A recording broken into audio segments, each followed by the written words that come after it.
like to put this graphic up first. We are live. All right. Monday night conversation. Same time, same place every Monday. Real talk here. Jordan and John hanging out. Got a guest on with us tonight. None other than my boy, Mr. Warren Stewart. What up? What is up, bro? How you doing, man? Hey. How y'all doing? Dig in the background. Thank you. Muhammad. Greatest of all time. Hey, let them know. Hey. Living it's also up there to let people know I swing back too. Hey. A fighter. Lover and a fighter. Bro, you're funny. That's right. He said I swing back too. I swing at Jordan. Did I almost swing yesterday? Hey, but you're a lover because you warn them. You let them know in it. Hey, put out the warning. I love Jesus, but you can still get these hands. Yo, I've seen a shirt that says that, bro. I love Jesus. Yeah. These hands. Yo, I need to cop me one of those. Right. Well, hey. So, you guys know this conversation, trying to keep it real, trying to keep it raw in our world today. There isn't a lot of spaces where we can dialogue about things that matter, especially when we disagree in a way that doesn't cause us to split apart and separate, right? Yeah. And we're in a cultural moment right now that is incredibly polarizing, right? It's incredibly difficult. And I'm seeing more people than ever. Like, I don't know about y'all, but like I've been seeing hella responses where I'm like, damn, you believe that? Yeah. Like, what? Yo, I thought we was homies. You know what I'm saying? Yeah. Rated E for everyone. Somebody said these hands are rated E for everyone. EA Sports. But anyways, so look, we wanted to have my boy Warren on. He's been in the church world. Yeah. He's been in the local government here in Phoenix.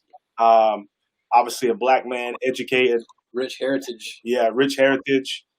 Experienced all different types of things. And so we just wanted to continue this dialogue tonight and continue to share kind of different perspectives. Like a podcast this week I'm super excited about. My homie Caleb is on the podcast. He actually, in his past, was a white supremacist. And so he kind of walks us through that whole narrative and how it's shaping some of the things that we're talking about in our cultural context today. And so I'm excited for that to drop later this week. But anyways, let's get into this conversation. So, Warren, I just want to give you the floor for a minute. Obviously, you've been doing a lot. You've been out there. You've been protesting. You've been doing all types of things. You got all types of things going on that people don't even know about. I just want to give you the opportunity to kind of candidly, honestly, openly speak about how you're feeling and thinking about everything that's happening right now in the United States in particular with everything that's going on. Yeah. So the floor is yours, brother. Thank you guys for having me on. What's up, Real Talk, everybody? How do I feel? I feel finally like America is waking up. You know, it's like the civil rights movement. I feel like a lot of other movements have taken over the civil rights movement. As far as, and no shade to anybody else. And I'm not even gonna call them out just because I don't want y'all to catch no flack. But hey man, I mean the LGBTQ, the Hispanic, Latinx, and it's just like, okay, I'm glad. Yeah, we want to fight for everybody's rights, but black people still have been hurting for 400 years. And, so now it's like, it really took, another black man saying, I can't breathe again for America to wake up. And, I've been saying this a lot, like it's 2020, it's time for America to get clear vision and step behind that eye chart and see the plight and disparities and the violence against black people. And I'm tired of hearing about, the argument of black on black crime and all this. Well, until it affects white people, then it's not a pandemic. So crack wasn't an epidemic. Opioids is. police brutality is not an epidemic until Karen gets slapped in the face in a gas station for provoking somebody. That's true. She deserved to be slapped, and I'm glad that Native. I hope she felt every ancestor and every 22 Native American tribe slapped the mess out of her. Have a little sense into her soul. Bro, I was happy. I'm like, laying on a page. They need to restore that ministry. lay hands if you feel like it. Wild. Yeah, I mean, I'm laughing and being comical now, but the first week I was tormented. I was hurting so bad. I was tearful. I was crying. The next week I was angry because racism was not called out as sin. And, I have a problem with the white church calling everything sin but racism. I have a real problem with that, with them sitting down leaders or pastors leaving their pulpits because they send crazy text messages or cheat or whatever, but you can still be racist and lead a congregation. That's okay. Don't have a side chick, but I mean, be prejudiced, be racist. That's all right. You can be our leader. Steal money, but whatever. But this has been something we've been talking about. So to see white people finally step up and say, we hear you, we see you, we want to be an advocate is like a dream come true. It is. I mean, I can't imagine how Martin Luther King felt. But to see more white people really step up and be allies and advocates, it's like the bittersweet moment. But it's sad that Black people have to die in order for people to wake up. So I'm not moved by white apologies or brown apologies. I'm moved by white and brown action and red and yellow action towards us, towards Black people. We're the only people group that hasn't done for the middle promise. So, so it's been a lot, and being in the front lines, being in it's a lot of work. My dad did it for years. My great uncle did it with Dr. King when he was friends with him in New York. And, so I have a legacy in my DNA that just won't let me sit around on the sidelines. And I feel called to pastor a community, not just a church. That's good. And so, And so when I feel those people, I will say this, man, when I was pastoring about 7-8 years ago, I was sitting in church and I felt like the Wi-Fi signal. I feel like I was called to so many other people. And the other night when I was standing out there, I was just like, these are the people. They're not coming to the church. They're not with the come and see. They're with the come and be. Go and be. Yeah. And Jesus, go and be and make. And we sit around just like, when we're going to open our church back up. That's some BS, man. Jesus didn't have a building that he went. He had a movement. He had a kingdom authoritative gospel social justice movement. I feel like that's what's happening right now, man.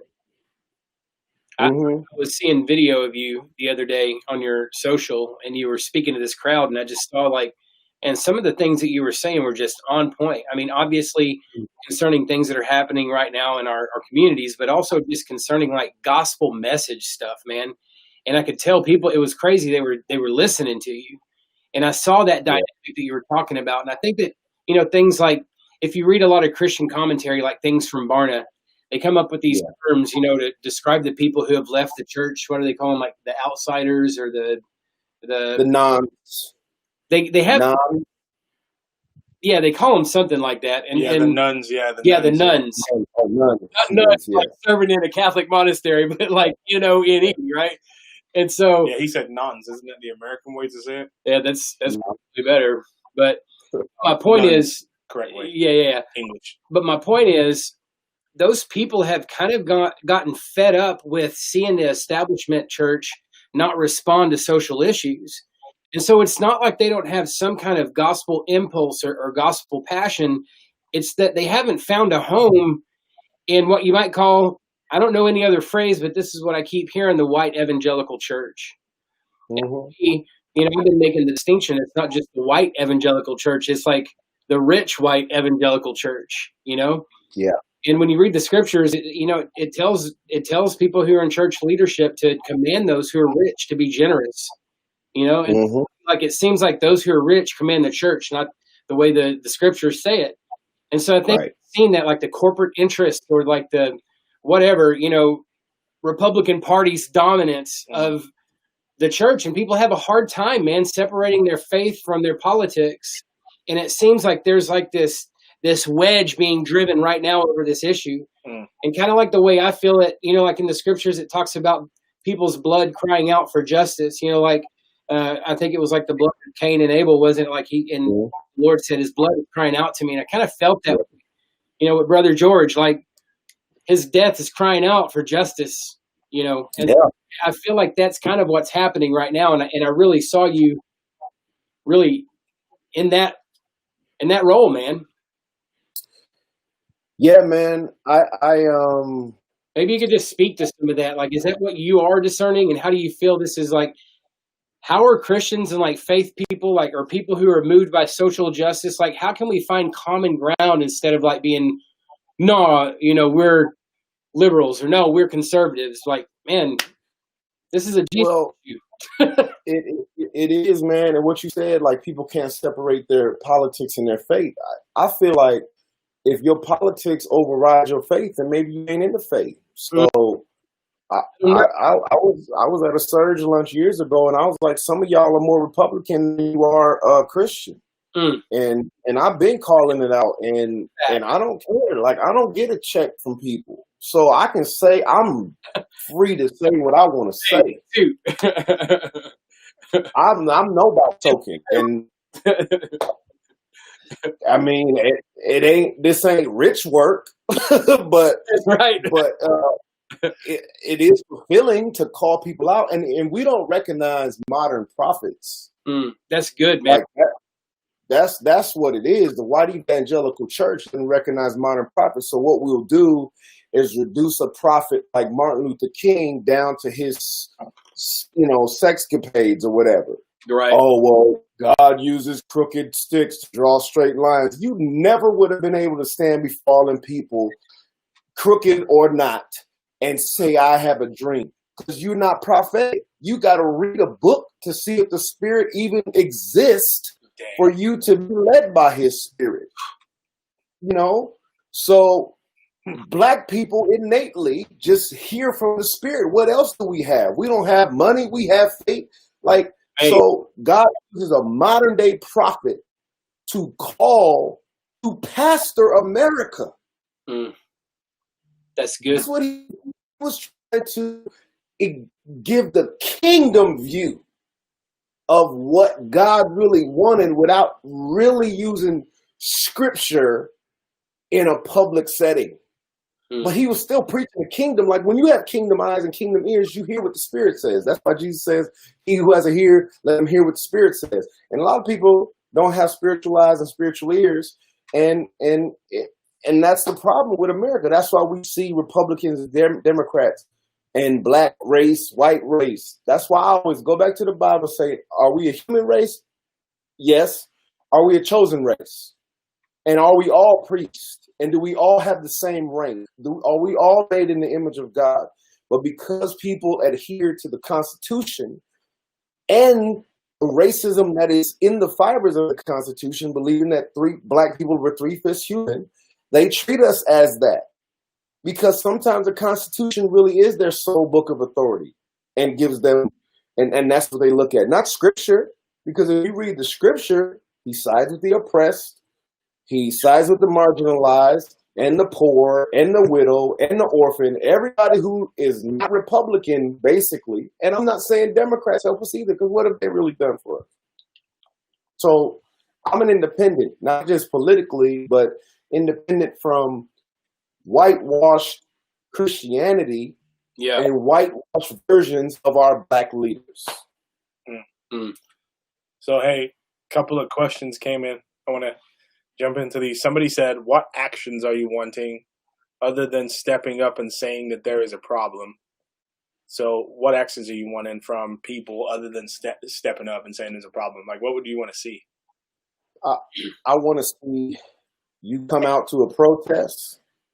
I want to see you read Black literature, theologians, watch Black movies, listen to Black thought, and leaders that have integrity, leaders that are don't hate other people groups, and just, leaders, Black leaders that like Cornel West, and read the autobiography of Malcolm X, Strength to Love by Martin Luther King, read the letters from a Birmingham jail, read how he was so discouraged because the white ministers of the South didn't join him. I mean, I'm still chasing and disillusioned like Dr. King, that we still got to tell white brothers and sisters that our lives matter, specifically Black lives matter. Really, that hashtag came, it was Black Lives Matter too. That's where, and the two just came off.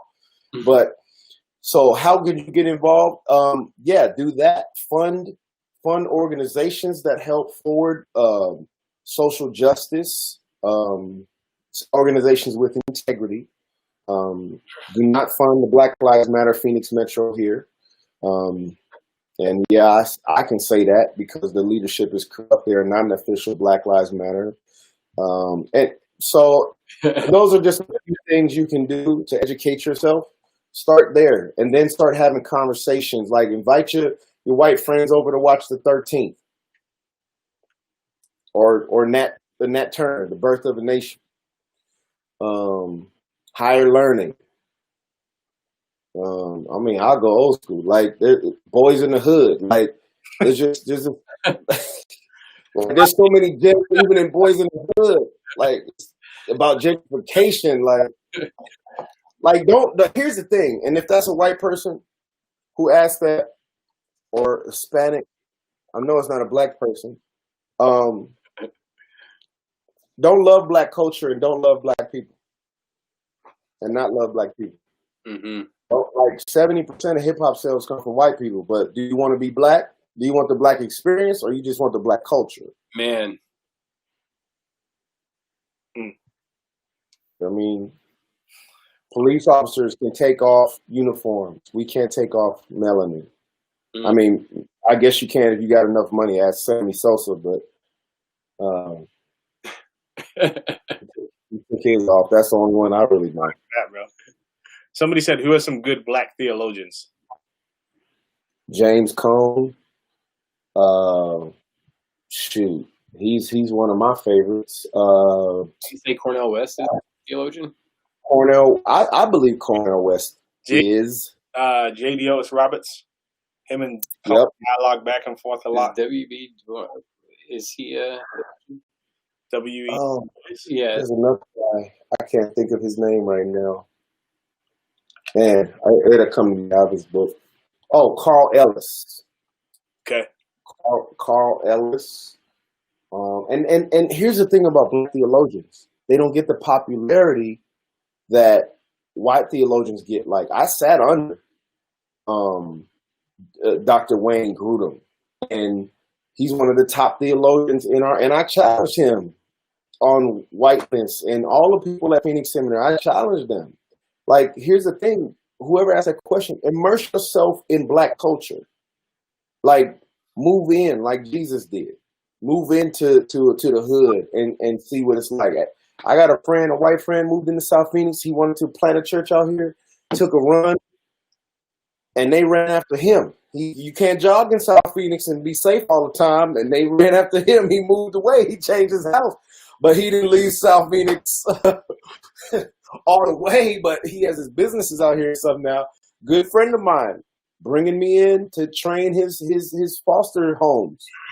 So move in. Yeah. Go to a Black church, sit under a Black leader. And I think, like, who cares if you get robbed, right? I mean, isn't that the point of Les Miserables? You know, like, the whole movie is predicated on this idea that, like, you love a people so much, like Christ himself was willing to be abused, right? And I think, I'm not saying that white people need to be abused, but it's like there's that risk when you want to really do something. If you want to impact a people group, you know, like if you want to show that you care and you want to make a difference. It's like you got to just be willing to do that. And I think that that's kind of the deal is white people value safety way too much. And I think that's where the whole Karen situation comes from. You know, like, oh, our kids can't ride bikes outside unless they live in a gated community. You know, it's like, there are homeless people, and these homeless people are people, and they walk through our neighborhood. And just because they're homeless doesn't mean that they're going to come kidnap your kids or they're going to, you know, whatever. They're just walking to the liquor store. They just live in the neighborhood on the street or whatever, you know what I mean? Or they're not even homeless. They're just like really poor. You know what I mean? Yeah. And so I think things like that for white people, they have a hard time with. And it's like, you know, at some point you just got to make your mind up. It's like, I'm going to be a part of this community no matter what. I got some more for you here. Somebody said, can you clarify two things you said? Number one, I love what you said about our identity not being in our political choice, but as a Christian. What is the Republican dominance in the church? That's a question. Two, I've never heard of racism being okay in the church. Are you saying there are pastors that promote racism from the stage and is allowed? So two questions for you there. The first one was what is Republican dominance in the church? Like, what is that? Yeah, because of conservative views, you know, being pro-life and things like that. I don't believe in being pro-life. I believe in being whole life. That we take care of life from the womb to the tomb. And then if a woman has an abortion, we still love on her with grace and mercy and we try to save lives. I've made sure some women have, you know, talked to them, not made sure, but when they ask me for counseling to keep their child. But also have, like, when it comes to the poor, the homeless, Matthew 25, are we doing that? Like, every homeless person that I meet, I ask them, what is your name? You know, just like Jesus asked the demoniac, what is your name? Because it's something about knowing a person's name that makes them feel like they're still worth something. When drugs may have taken over their identity and schizophrenia and poverty, you know, and you ask them what is it, you call them a name, that is a powerful thing to remind them who they are. But I believe it's conservative views, and even the whole pro-life issue was historically, and look it up, Google it, it was a front to resegregate schools. So it's like, here's this issue right here, but we want white schools again. So we're going to have private schools, private Christian schools, and we don't want people of color there. Secondly, what was the other question? The second question was, I've never heard of racism being okay in the church. Are you saying that pastors promote racism from the stage and it's allowed? Yes, they promote it by their staff not looking diverse, like the state, the city, the demographics. When you don't intentionally hire people that don't look like you, there is no equality and there is no equity. You don't give them the same position and pay and power that you do. That is not equitable. You can say, oh, you can preach, but no, why can't I get the same check? So my brother goes to a church that I won't name. He does all the pastoral work, but they will throw him a little $200 every 6 months. But the pastor can go on vacation and do whatever he wants and get the $60,000 to $80,000, whatever he makes, while my brother is shepherding the church. And I said, don't you dare do that anymore. They want him to come back on staff. He left. And I'm like, come back on staff for what? So racism is not always blatant. When your custodial staff is the only thing that's diverse, that's a problem. And so you may not come out and say, I hate black people, but you don't trust black people to have the same power and position that you do. And Farrakhan said, the thing about white people, what scares y'all is y'all think we don't do the same thing that y'all did to us. That's why y'all scared to put us in positions of power. Yeah. But when we talk about justice, it's really motivated out of love. It's really like it's almost like an abuse victim say, well, do you love me? Well, do you love me? Like, I just want to know, we're in this relationship, right? We're in America, right? Do you love us? Man. You know? And if you do, then love is an action. It's 3 acres and a mule. It is not telling DeAndre to cut his dreadlocks off and get a job. It is telling Keisha that it's okay for her to have her name and with her bamboo earrings, at least 2 pair, and be an executive. We have a mayor named Keisha in Atlanta, in this country. Like, that's okay. Yeah. You know? So those are things that may not be blatant racism, but, and when I say racism, I'm saying when your relationships personally are not diverse, that's a problem because you want to feel safe. Black people always are interacting with different cultures and people groups and having double consciousness and having the code switch. White people never have to do that and don't care to do it. Can you explain that a little bit for our audience? I don't think they all perhaps understand what you mean by code switch and 2 cultures being able to have 2 dialogues, like you were saying. So sometimes I have to go into a culture and make sure white people feel safe. I can't go in there wearing a dashiki and an African medallion, and my voice be loud, using my preacher voice. You know, I have to go in there with a suit and make sure they feel safe. But then if I see Jordan, I'll be like, what's up, player? Like, what's up, dog?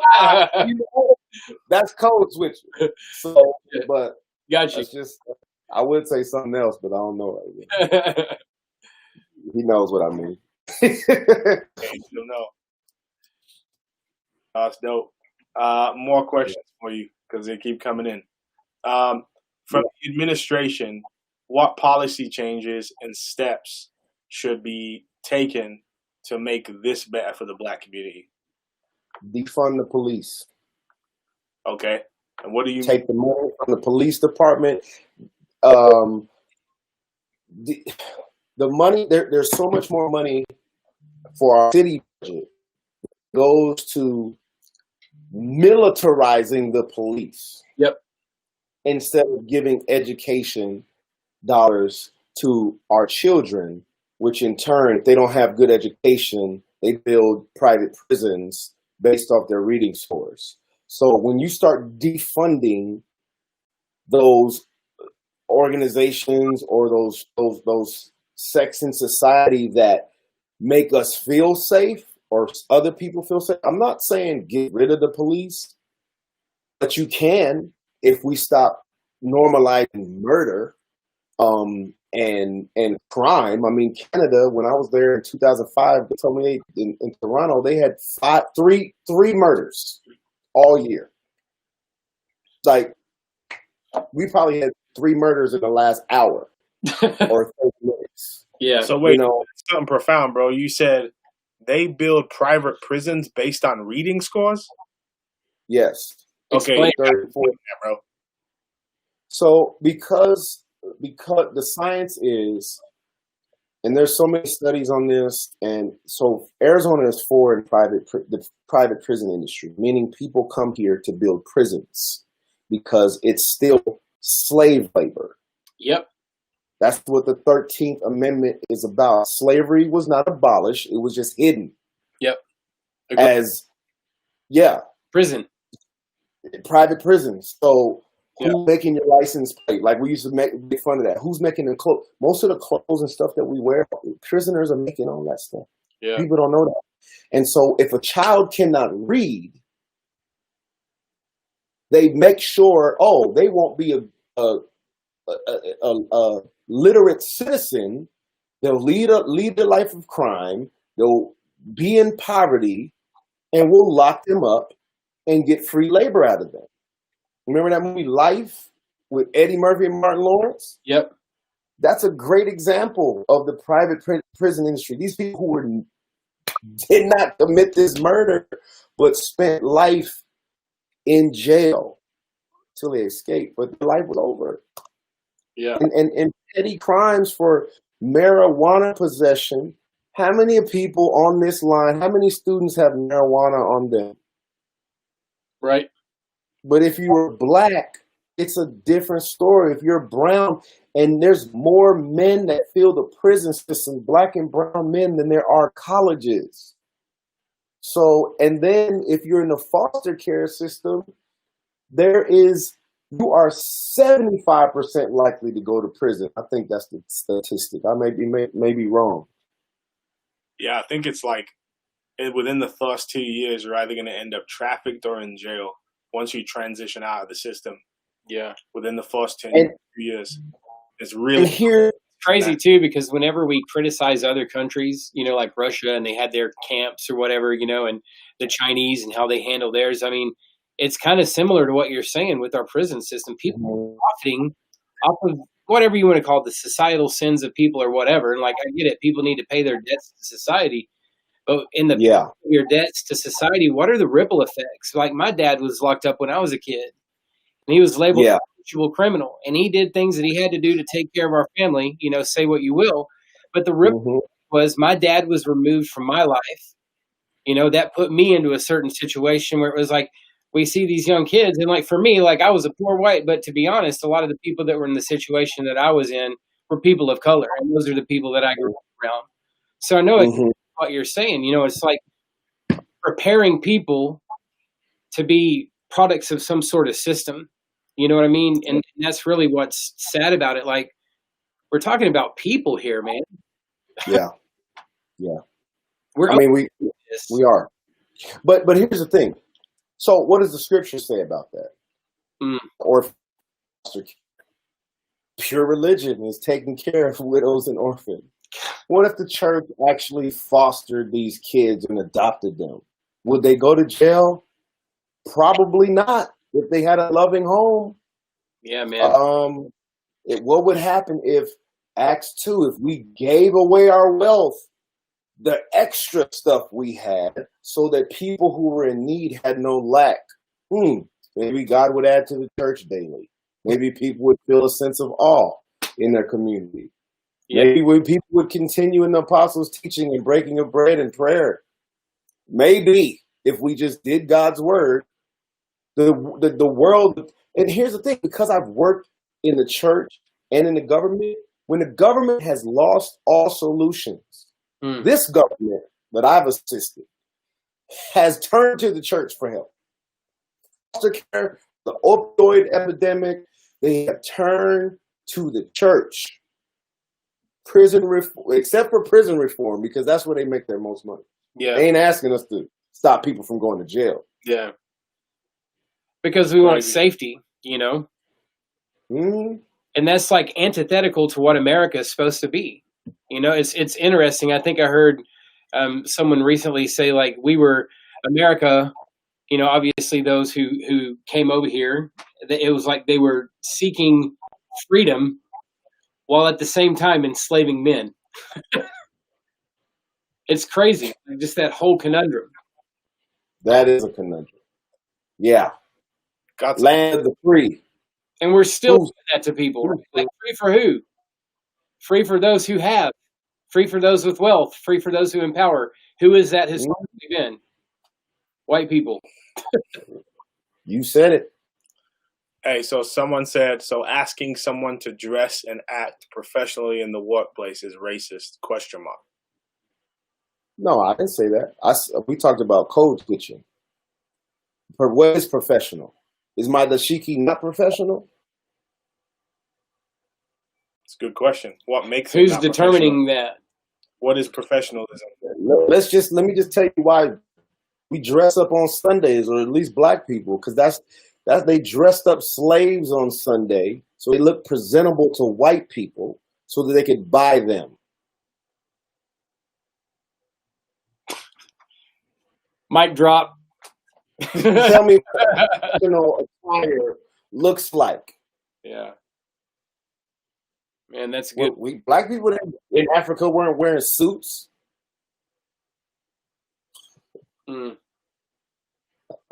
Have you seen, like, whoever asked that question, go look up African attire. Go look at the kente cloths, and go look up the garbs, the royal garbs that people wear. It's beautiful, and suits have no match. I mean, I look good in a suit. Don't mind you. Right. But when you see African people in their garbs, in the beauty and the colors and the head wraps, and man, I remember there was a wave in like the late 80s, early 90s, where black people started returning back to wearing all that stuff. I had those hammer pants. Man, that's African. I had hammer pants, bro. Yeah, you remember cross colors? Cross colors. I had that too. Hey. All right, here's another question. Would you say police brutality, father absenteeism, abortion, or same-race murders negatively impact the black community the most? Question mark. If you had to prioritize one policy change, what would it be? Question. Police brutality. Okay. When historically black on black crime happened because of the war on drugs, when AKs and AR-15s and military guns showed up in the alleys of black neighborhoods in South Central, when drugs was planted there. You think we went and got those drugs? Black people don't have the power to get stuff like that. Didn't y'all fly over to Chicago or something, or like pick them guns up somewhere? Right. So nah, police brutality is because police, the origin of police was slave patrol. Yep. So that's why I say that, because then it's still a product of racism, which is systemic injustice, keep people of power. You can use force. The KKK went into hiding in the police forces in order to keep black people in oppression.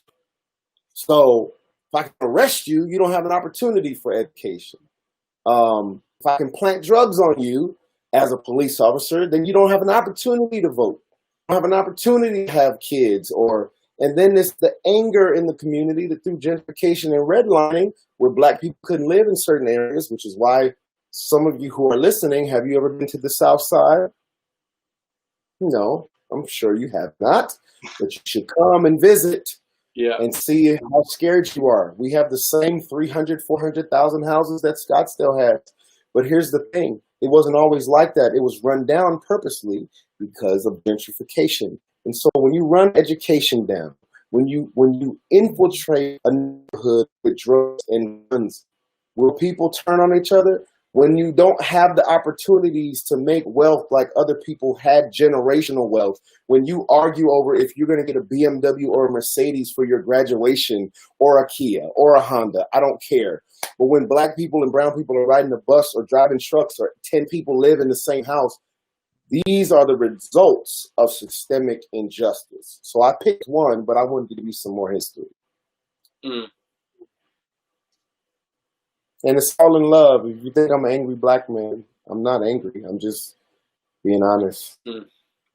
I'm just giving. See, what happened with me is, like, my dad, because our school books didn't tell us who we were. You know, so we had, in summer school, we were doing black history and black education and book reports. My dad was intentional about us knowing black inventors. Like, for instance, you can't even stop at a street light without thanking a black person.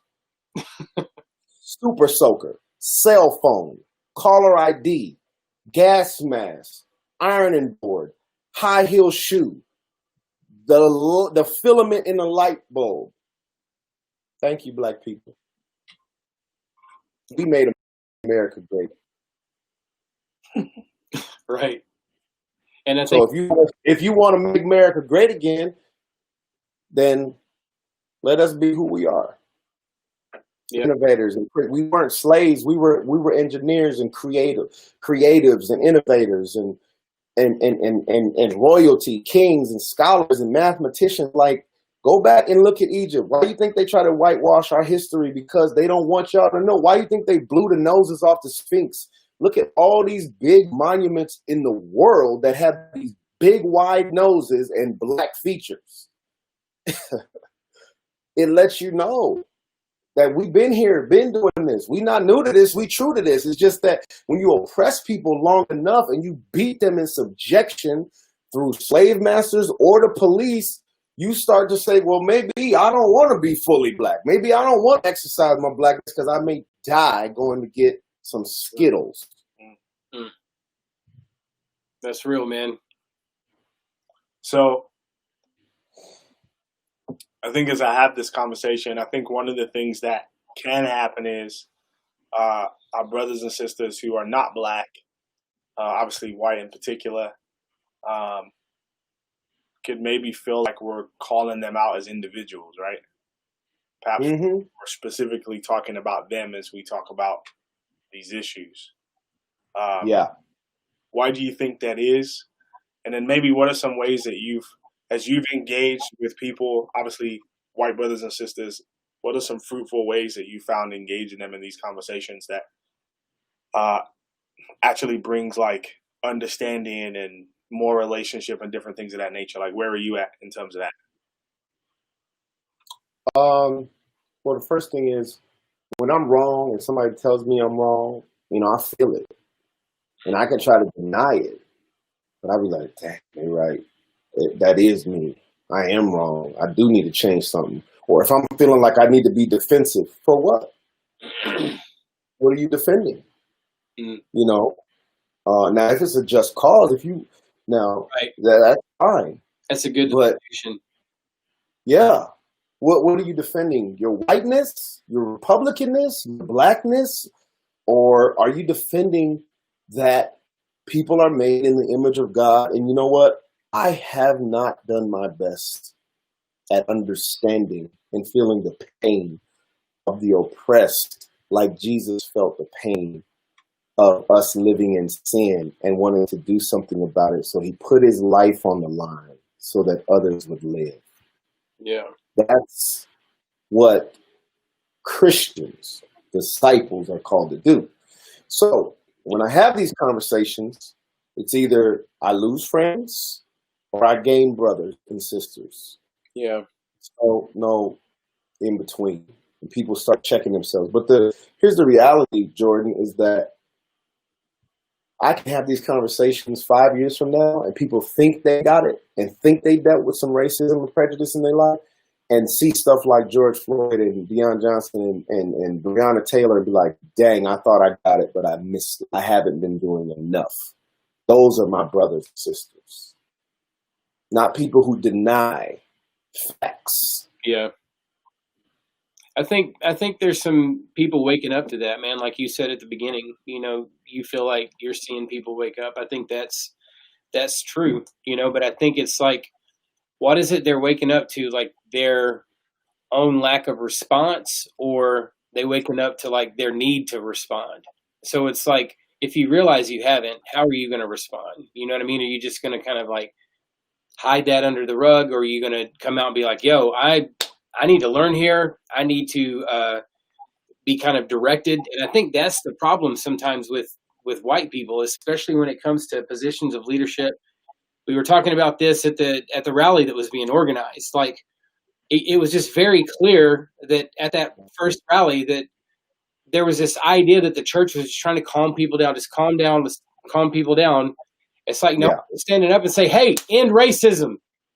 Yeah. Right? And whenever people speak up and come out like that, it's almost like you ought not to be talking like that. That's not reverential. Like that's getting people stoked up. That's not Jesus peace. That's not love. It's like, I get that, Jesus is love, but Jesus's love is passionate and it lays its life down for what is the greatest love, to lay your life down for your friends, and I think this is kind of the idea where it's almost like, I was thinking when I was growing up, someone told me like the longest word in the dictionary was anti-disestablishmentarianism. You remember that? Mm-hmm. And it was like, it basically sounds like you're against something when you're actually for something. And what you're for is, you're for church and state. Yeah. But it sounds like you're against something. What you're against is the movement against the establishment. Yeah. And so I remember as a kid, I was thinking like, oh, this is the biggest word in the dictionary. It must be really important and it must be right. This must be the right way. Yeah. So what I'm realizing is that like this whole movement is challenging the establishment. You know what I mean? And I think the church is like, all right, how do we respond? What are we going to do on this? Are we just going to maintain order? And this is where the whole police argument comes in too, because what have police done? They've maintained order. That was the whole point of that rally. Like, are we just trying to maintain order? Are we really discerning what God's trying to do right now? Mm-hmm. Like you were saying, the prophetic voice. Now, this is what needs to happen. Justice is coming, right? And so I think that, though, the problem is, and we were talking about like the political nuances and people being more political than they are spiritual. It's like Black Lives Matter is having its time right now, and it's being more favorably, in my opinion, than I can remember. And you had even mentioned a second ago, like, hey, you got to be careful because not all of these movements are the same. Maybe you speak a little bit about that to the audience, like, what really is the Black Lives Matter movement? Are they all just a bunch of raging socialists wanting to tear down, the country? Because that's what you hear if you just watch Fox News. And unfortunately, most Christian people that I know, like, that's the hydrant that they're drinking from, So maybe a little commentary on the Black Lives Matter movement and how we ought to understand it. Black Lives Matter movement started by 3 women. I don't agree with the platform of the Black Lives Matter. Okay. I do agree with the term Black Lives Matter. The reason why I don't believe in it is because it X's out the black man's leadership. That's a good question. You don't agree with the platform, but you agree with the spirit of the movement. Yeah. Because, I mean, if we got to look at everything through kingdom eyes. So if we said oppressed lives matter, would that be more spiritually correct? And then we'll say, well, who's oppressed? Oh, black people, children, women who are being trafficked. Is that better? Does that make you feel better? No, I don't think it would. Well, I'm not oppressed. I'm not an oppressor. But maybe you are, because you don't speak up on behalf. I mean, here's the thing about sin. Jesus, the Bible says, those who know to do good and don't do it is sin. Whatever doesn't proceed from faith is sin. And then did Jesus come to make people feel safe? The establishment, the religious and the political establishment. Not at all. He says in Matthew 10:34, don't think that I have come to bring peace on earth, but I have not come to bring peace but a sword. That's People forget Jesus was a writer. That's right. And a straight gangster, but he just did it with love. Like, for real. Like, what? I mean, Jesus was told me. I lay it down. He was a gangster, bro. Like, what's up, player? Like, oh, you can't kill me before it's time. Hey, I think an important clarification, and maybe this will help hit it home for some people, because I think what you're talking about, I think a lot of people think about racism in terms of their explicit actions, like how they feel instead when they see of people. The sin of omission, right? Like not saying anything. Like implicitly buying into the system that allows things that are racist to continue. And so it makes me think about pornography. And the reason I bring up pornography is because I don't think anybody here would say they agree with sex trafficking, right? But what we know statistically about pornography is if that you engage in pornographic content and you watch it, you're actually giving money, or you're helping give money to an institution that historically a massive amount of those videos, a massive amount of that content that's being produced is being produced by trafficked people. Women. Right? So every time you consume that, you're helping fund the industry that is trafficking people. Yeah. I don't think people are going on there like, ha ha ha, let me go see how many pornographic videos I can watch to figure out how many people I can get trafficked today. Right? They're like out of their own need, pain, selfishness, whatever. I need this thing. And so I don't really care. Or maybe I'm just not thinking about who it's affecting in the moment, and I'm going to go ahead and do this thing. But it contributes to this larger system in society that's allowing people to be trafficked and all kinds of horrible things happen to them, right? And so I think in that because way, people profit off of it. Exactly, right? And that's the point. And so I think that's the way the system of racism works in our society. It's not so much that everybody's sitting around not rich thinking, people making porn, bro. Exactly. Do you get what I'm saying, though? Yeah. And it's like there's this system it's that not rich people being trafficked. Seems to feed off of our desires, right? They ain't going to Scottsdale yanking housewives out of their house, trafficking them. No. Do you know what I'm saying? And so I think that's like a way to explain it that maybe can help people understand what we're talking about a little bit. Yeah. I love that analogy, man. That I will use that. Thank you for that. I've heard you say that before, but it just really hit home because, yeah, not everybody's bleeding. I'm sure everybody asking questions like, well, I have black friends and Mexican friends, and I don't treat them like that. Do you listen to black music and you say nigga when no black person is around? and do you not want your black friends to hear that? Like, that's what I'm talking about. Like secret cultural appropriation. Right. You know, even Justin Timberlake repented for his cultural appropriation. Yeah. Like, if Justin Bieber can repent, because he sure enough was a super white kid who got tattooed and stuff and went straight black, started singing black music, gospel music, everything. Yep. All right. You know, I got a small question, and a really good one. So the first one is, well, I think they're both good, actually. I grew up in a black neighborhood. My friends I grew up with know, but as a white person, how should I try and relate to another black man I don't know? Hey, that's a great question. I mean, how is this such a hard question? Like, go to the barbecue, like turn up stuff, like go grab some beers in downtown. You know, it's like do stuff with black people. You know, is this so hard to understand? That's what I don't understand about this cultural commentary right now. Like, what do we need to do? It's like, make friends with people. Is it that hard to make friends with people? I think you have to make friends with people in a way that says you're willing to go into their culture and learn. Like, you know, incarnate. When I go to Alex's house and I hang out with his family, you know what I'm saying? I'm learning about what it's like to be in the Latino space. And the food that they eat, and the way that they eat, and when they eat, and how they eat, and then what they do, and the order of things, and when you show up, and when you leave, and what's offensive and what's not offensive. We went over to their houses one time. They invited me over, and I was like, yeah, I'm going to go over to my homie's house. And, bro, they were dressed to the nines. I had, like, some sweatpants on. Looking like scrubs. And Alex was like, yeah, man. He's like, whenever we get together, like, we do it right. Like, in our culture, dang, I felt like I had to learn. And if you don't come over here ready to eat enough, somebody's going to be salty. And you're going to take food home. You better come over there and put that work in on that food, bro. You know what I'm saying? Man, good one. I'm telling you. Hey, so here's the next question. Yep.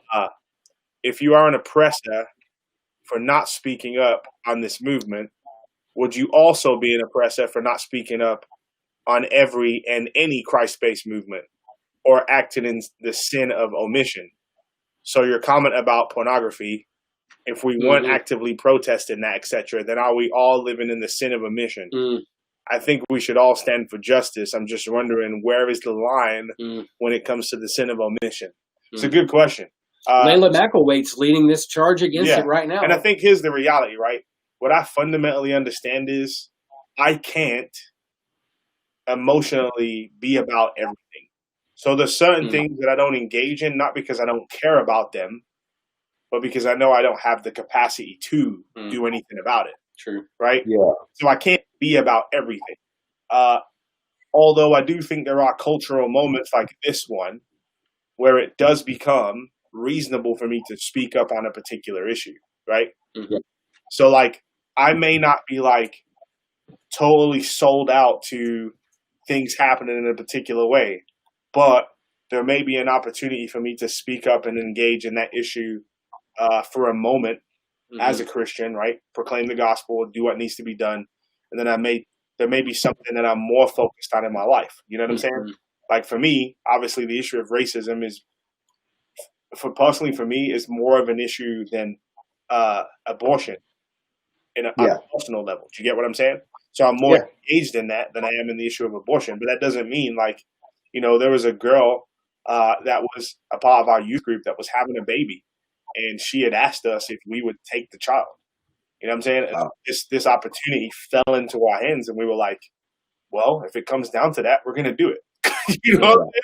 And so it's like, so it wasn't that like I was searching for the opportunity specifically in this area, but when the opportunity presented itself for me to engage in this issue, I didn't back out from engaging in the issue. And if it meant my life changed, then so be it, because that's what God wants. You get what I'm saying? So if this kid ends up on the doorstep because nobody else is going to take it, and otherwise the kid's going to go into foster care, and Lord, I guess I'll have a white son. Do you know what I'm saying? Like real rap. And me and my wife, no question. You know what I mean? So I think that's the best way I would answer that question. Obviously, we can't stand up for everything all the time, and we do have blind spots. But I think when you're faced with something so like right here in your face, I think as Christians in particular, we have to say, okay, God, what are you doing right now? And what are you wanting me to do? You know what I'm saying? I think one practical thing, though, I mean, if we just think about it, I don't know about you, but I know people are for me when they give me money. Like, I don't know you, but if you give me money, we're friends. You know what I'm saying?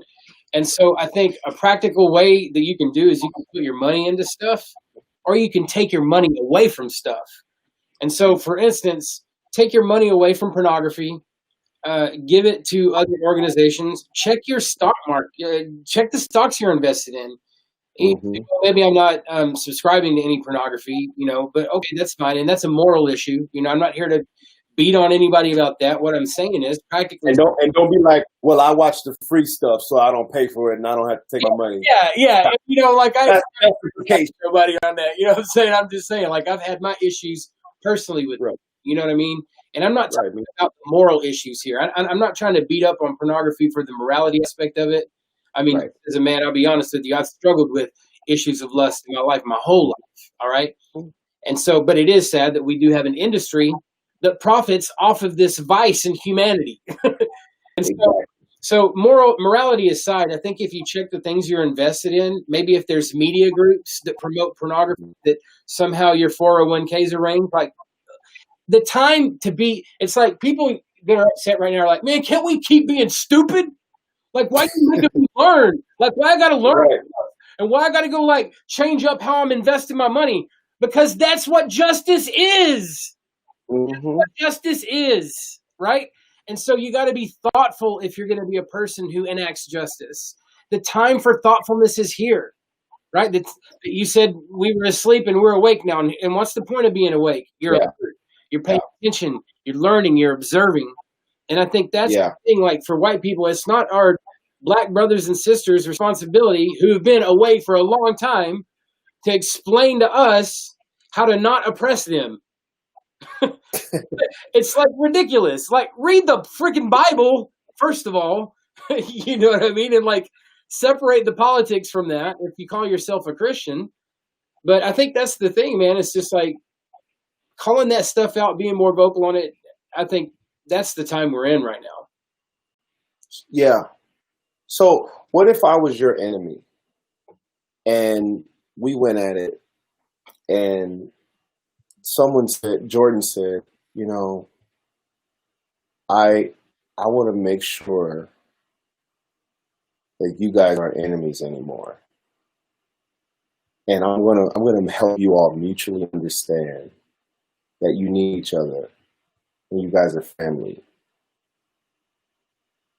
And what I'm going to do is I'm going to give my life in order for you to be family. Would you want that? Would you want a more peaceful relationship? Yes. Would you want that justice to happen, that reconciliation to happen? Because if you want that, then that's what you accepted Jesus for. We were enemies with God. And Jesus stepped in and said, you don't even know what you're doing. You don't even know you're oppressed. You don't even know that you're in bondage. But let me wake you up with this truth in order for you to see the error in your ways so that you no longer will be enemies with God or enemies with other people groups. And that's what the gospel is about. It's about reconciliation. And it's about us becoming family. So if we don't allow the gospel, the power of the gospel to move in us, to move us toward people, then have we really accepted the gospel. Mm-hmm. That's good, man. I want to respond to that. Yeah, I was going to say something to that too. And I think it's in line with what Warren's saying. Somebody said, so giving money to the black community, will it help fix this? And I said, I'll give my shirt off my back to anyone in need, regardless of color. And if money can fix this problem, I'm also throwing as much money at it as we can. And so as I think about that, you can chime in on this too. Like, you can't just give your money, you have to give your life. And I don't mean give your life to the issue of racism for the sake of racism. I mean, give your life to the issue of racism for the sake of the gospel, right? And so it's in the same way when I gave my life to the gospel, then I said I was willing to stand with and combat any issue that God puts in front of me to combat and go against, right? And so that means any decisions in my life that people may perceive to be weird or strange or whatever else. Those might be financial decisions that are not in my best interest. Those might be appear to be relational decisions that aren't in my best interest. That may be the neighborhood that I live in. That may be the school I send my kids to. It may be all different types of things, right? But the reality is no one person is going to solve this issue, right? What's going to happen is when a bunch of us who are called by God stand up and start to live the way that he called us to live, kingdom, and not just like where we're at, but start to make intentional decisions like Jesus did, right? He stepped down off of his throne, right? He didn't just sit up there and say, let me throw money at the issue. Let me sprinkle some God dust on this and fix this. He chopped off his chin, right? He became a man in the flesh, and he walked among us, right? And so I think if we want to see the same kind of transformation, then we have to do that, right? Christians, little Christs, right? We have to be incarnational. We have to go and give up our comfort and give up our affluence and all those different types of things and go move into the neighborhood, right? And build and do life and have relationships and get to know them and have them get to know us and like see the gospel, the kingdom of God permeate the world, right? The mustard seed. And so I think we just, it's not just one thing or two things, it's everything, right? And in the same way that you organize your life to live with Christ, you know what I'm saying? You have to start to organize your life to build the kingdom out in the world. And this is clearly an issue that has massively divided us on a purely human level and on a church Christianity level as well. And so to be willing to say, as Christians, enough is enough. And we're fundamentally going to live in a way that's going to do something about this, right? We're not just going to talk about it, we're going to be about it. So we're going to order our lives in such a way that we actually combat this issue by the way that we actually live our lives, not just by reading the scripture and praying. You know what I'm saying? And I think when I say money, it may mean individual people, you know, you personally giving your money individually to some movement or some cause or to some person. But what I'm referring to more is institutional powers and how they line item their budgets and what sorts of things they're. And I'll just make it real practical for churches who have lots of sway in the community and have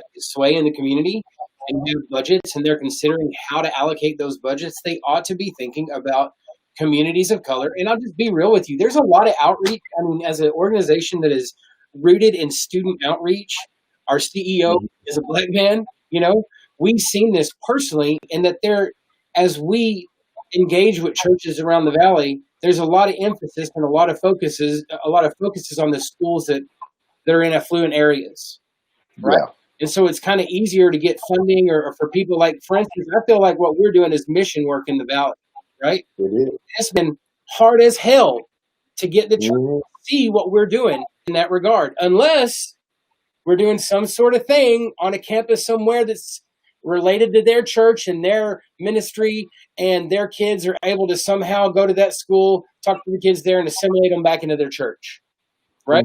So we've had to even create our whole concept of like, here's how we're assimilating people into the church, just to legitimize us as a mission organization.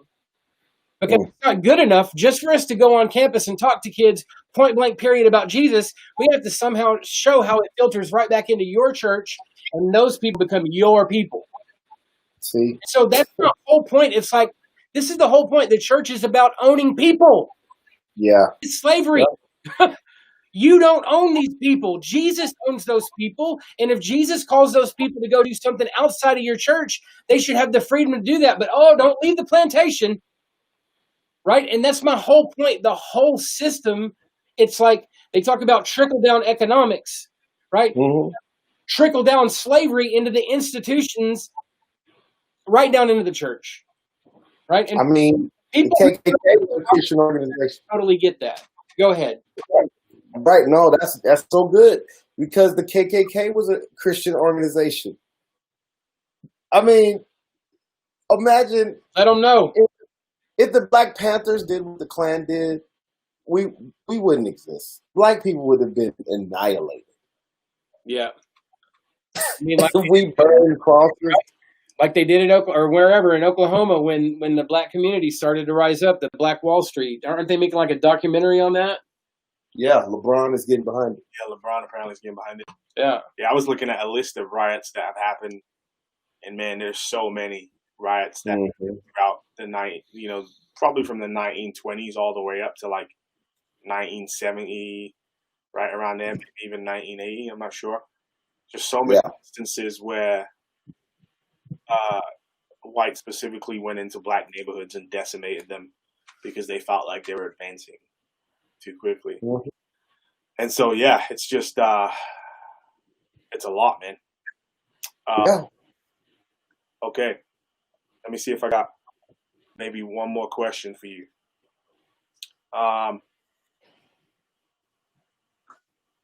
So it seems like, and I know we've kind of touched on this a little bit, the issue of race has become very much a political issue. Mm-hmm. Right?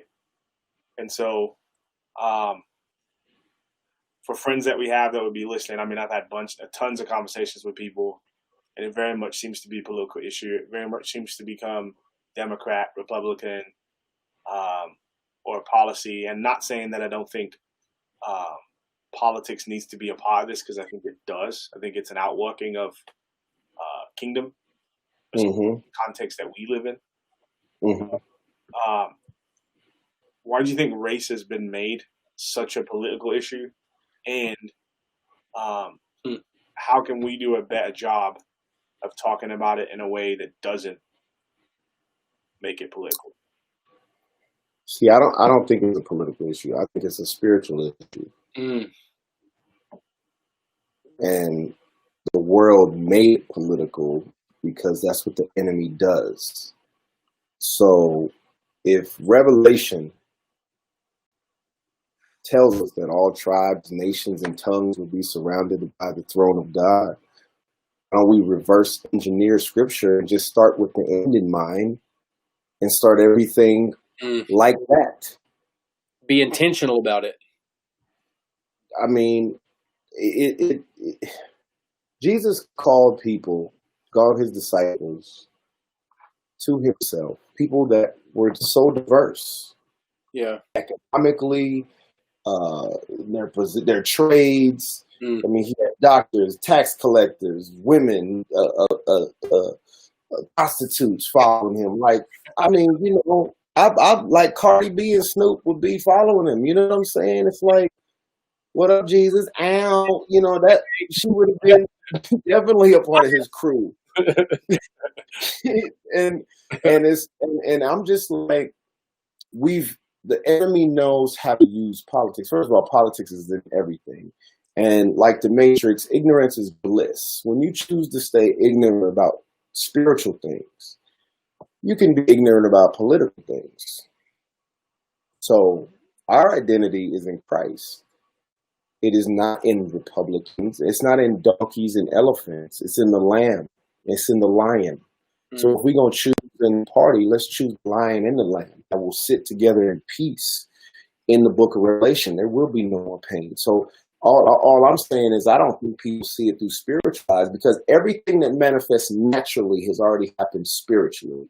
So if there's wars and is fighting its wickedness in high places, then it manifests in the people that run for politics, and it manifests in our community. That's how the enemy works. As a mafia that he sets up. But we have power, and that our fight is not flesh and blood, and we have power. Weapons are not carnal, but they're mighty through God to pull down these strongholds. Racism is a stronghold. Yeah, man. This wickedness, sex trafficking is a stronghold. These are spiritual issues, but believers, Christians, want to make it political.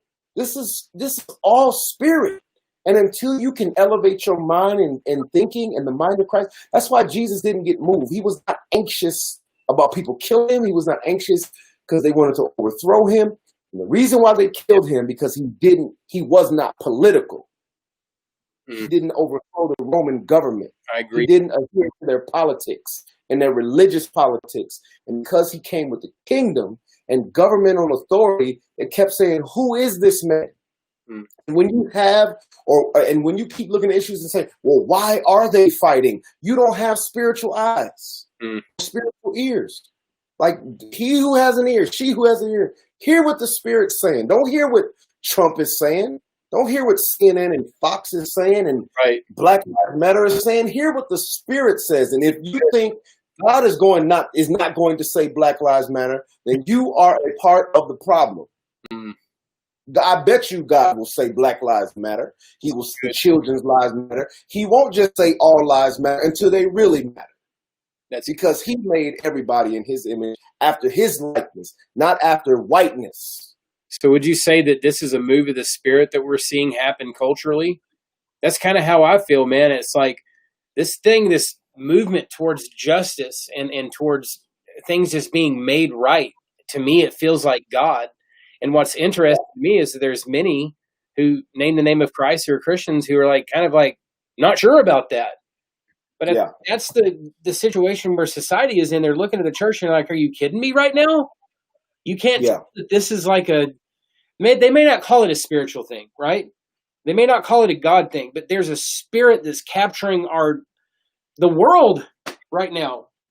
I mean, this stuff is happening. They're like protesting in the UK. They're protesting in Germany, everywhere. And it's coming up everywhere, issues of race. And do you think politics travels that fast or spiritual issues travel that fast? I feel you. Okay. Yeah, so the Spirit is not limited to time and space. And so when the disciples turned the world upside down and disrupted culture, it was a spiritual force that shook the world. And if we want to say the world was racist against the first church because they killed them and brutalized them too and threw them in jail too. Wow. But they couldn't stop the kingdom. I think one of the things I see is like we have this kind of backwards understanding of this issue. Like you said, this issue is primarily a kingdom. It's a spiritual issue, right? And an outworking of solving this issue is politics, right? Yeah. But we've made politics primary. Yes. I also think the ability to make politics primary is an issue of privilege. Like you sit in a position where you can actually afford to make this a political issue. Like for me, it's not an issue of politics. It's an issue of like, yo, my wife don't want me to leave the house because she ain't sure if I'm gonna come back. Yeah. You know what I'm saying? And so my mom, my family's hitting me up and saying, yo, why didn't you come back to England? Leave this crazy ass country with these crazy Americans with all these guns. You know what I'm saying? And so, you know, when I first moved to America and I moved out to Texas and I was going to Texas, my mom was terrified. She was like, yo, the Cowboys are going to hang you. The KKK is going to get you. You know what I'm saying? But that's what she believes. Like, and like, where did she get that narrative from? And now I understand that it didn't look that way, right, when I got there. But where did those ideals come from? Where did that? Right. You know and well, so, exactly. Exactly. And so I think, man, thank you, bro, for being on the chat tonight and just engaging, sharing your heart. And man, I'm encouraged by what's happening right now. And at the same time, you know, there's fear there because I'm like, all right, what's happening? What's God really doing? How's this thing really going to go? Like there's just so many things happening right now. But I think Christians primarily have to really ask themselves like, yo, what is the Spirit saying? And what is he calling me to do? That's like right good, now in this moment. You know what I'm saying? Because there's all these things that I care about. There's all these things I want to do, but like this issue has gripped the world. So I would literally have to put my head in the sand and ignore this cultural moment.